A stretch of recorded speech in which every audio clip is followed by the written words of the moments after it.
మీనంపల్లి గ్రామంలో జరిగినటువంటి నైట్ హెచ్బిలో ఒక నేరస్తుడిని ఒక స్పెసిఫిక్ ఇన్ఫర్మేషన్ మీద పట్టుకోవడం జరిగింది.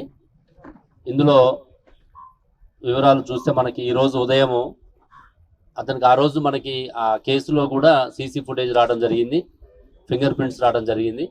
వాటిని ఆధారంగా చేసుకొని నేరస్తుని మీద నిఘా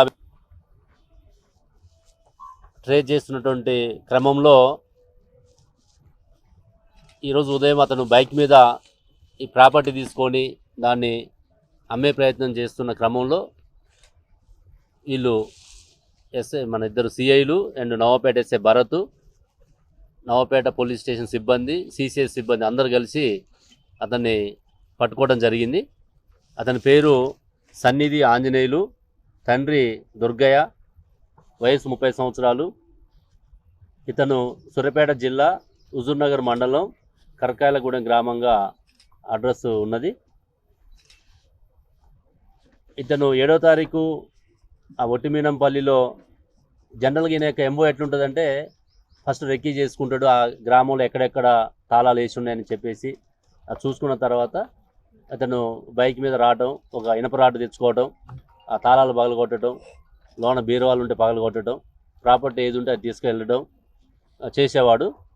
7వ తారీఖు ఈ ఒట్టిమీనంపల్లిలో చేసిండు. ఇతను పట్టుకున్న తర్వాత మనం విచారిస్తే 11వ తారీఖు డిసెంబర్ నెలలో, అంటే పోయిన సంవత్సరం డిసెంబర్ 11న మనకి వికారాబాదు టౌన్లో కూడా అస్సాం బేకరీ దగ్గర ఒక ఇంట్లో దొంగతనం చేయడం జరిగింది.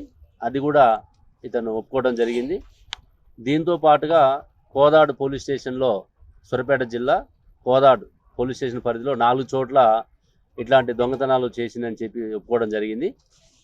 ఇవి కాకుండా గతంలో ఇతను నల్లగొండ జిల్లాలోని 25 కేసులు, ఖమ్మం జిల్లాలో 4 కేసులు, వరంగల్ జిల్లాలో 4 కేసులు, సిద్దిపేట జిల్లాలో 2 కేసులు, మరియు సంగారెడ్డి జిల్లాలో 1 కేసు, మొత్తంగా 36 కేసుల్లో ఇతను అరెస్ట్ అయి జైలు కూడా పోయి రావడం జరిగింది. ఇప్పుడు ఈ 36 కేసులు కాకుండా మనం ఈరోజు 6 కేసులలో అరెస్ట్ చూపిస్తున్నాం. 1 నవాపేట, 2 వికారాబాదు, కోదాడు పోలీస్ స్టేషన్లో నుండి 4 కేసులు. టోటల్గా ఈ 6 కేసులు కలుపుకుంటే 42 కేసుల్లో ఇతను ముద్దాయిగా ఉన్నాడు. ఆల్రెడీ 36 కేసులు అరెస్ట్ అయి ఉన్నాడు. ఈ 6 కేసులలో కూడా ఇతన్ని ఈరోజు కోర్టులో ప్రొడ్యూస్ చేయడం జరుగుతుంది. దీంతోపాటు మనం ఈరోజు రికవర్ చేసినటువంటి ప్రాపర్టీ చూస్తే మొత్తంగా సుమారు 20 లక్షల ప్రాపర్టీని మనం రికవర్ చేసినాం.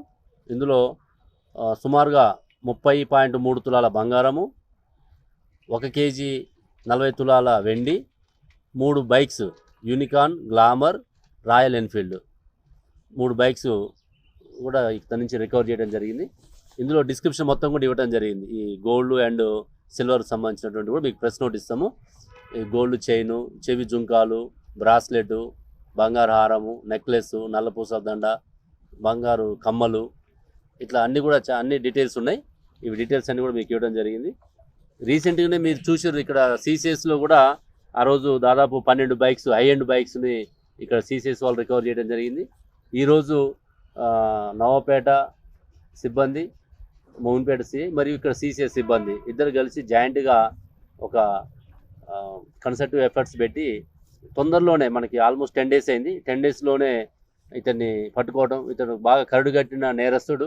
మరి 42 కేసుల్లో నమోదైనంటే మరి ఇట్లాంటి వాళ్ళని బయట తిరగనీయకుండా చేయాల్సిన బాధ్యత సమాజం మీద ఉంది, పోలీస్ మీద ఉంది. కాబట్టి తప్పకుండా ఇతని మీద పీడీ యాక్ట్ పెట్టే విధంగా అన్ని ఎవిడెన్స్ కలెక్ట్ చేసి పాత కేసుల వివరాలు, ఇప్పుడు కేసులు అన్నీ కూడా తీసుకొని, అదేవిధంగా ఆల్రెడీ ఫింగర్ ప్రింట్స్ వచ్చినాయి, సీసీ ఫుటేజ్ కూడా వచ్చింది. కాబట్టి మ్యాక్సిమం ఈ సైంటిఫిక్ ఎవిడెన్స్ని బిల్డప్ చేసి కోర్టులో నమోదు చేసి నేరస్తులకు శిక్ష పడే లోపల బయటికి రాకుండా ఉండే విధంగా పీడీ యాక్ట్ వేసే విధంగా మేము ప్రయత్నం చేస్తామని చెప్పి తెలియజేస్తూ, నేరస్తుల యొక్క కదలికలు కూడా మనకు తెలుస్తాయి. కాబట్టి ఈ సీసీ కెమెరాల యొక్క ఉపయోగం ఎక్కువగా ఉందన్న విషయం మీడియాకు కూడా అప్పీల్ చేస్తున్నాం. మీడియా ద్వారా ప్రజలకు కూడా